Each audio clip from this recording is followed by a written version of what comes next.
Sir, please choose for me, Race, Creta, or Sonet. Kung gusto mo ng pinakamaluwag sa lahat ng yan, go for Creta.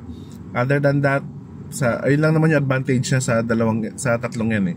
So kung Race or Sonet ang pinagpipilian mo, assuming na top of the line parehas, si Race mas tipid siya sa gas, mas madali i-maintain overall kasi Toyota.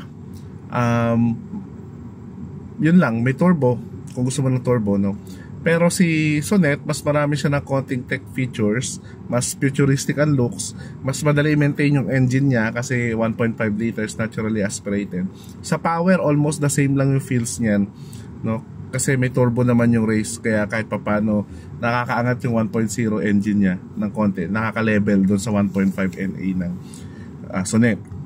So it will comes down na lang sa talaga preference mo, no? For me lang mas gusto ko looks ng ng Sonet.